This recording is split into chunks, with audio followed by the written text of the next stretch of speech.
तर आम्ही एवढे काही एस्केलेटरवर जाऊ हे आम्हाला पण एक्सपेक्टेड नव्हतं. तर नमस्कार मंडळी, माझं नाव आहे प्रथम आणि आज मी पहिल्यांदा बनवला आहे मिनी ब्लॉग.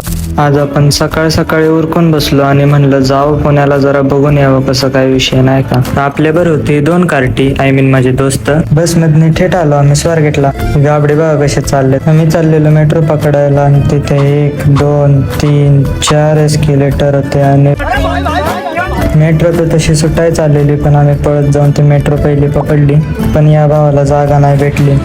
आम्ही जरा फालतूगिरी करून उतरलो रेल्वे स्टेशनला आणि ह्यांचे तर काही वेगळेच गप्पा चालू होते. 1 बैल आणि 2 मेंढरं चालून आम्ही चढलो रिक्षात, अजून 1 रिक्षात आणि थेट पोचलो आपल्या डी वाय पाटील कॉलेजला ऍडमिशन घ्यायला. ऍडमिशन तर काही झालं नाही, पण खूप दमलेलो आणि त्यात आम्हाला दिसलं एवढा मोठा गरुड. त्या गरुडाला बाय बाय करून मेट्रोतली हिरवळ बघून आम्ही डायरेक्ट पकडली बस घराकडे निघायला. आणि तरी ह्यांच्या गप्पा काय संपणार. चला गाईज, ब्लॉग कसा वाटला ते नक्की सांगा. बाय.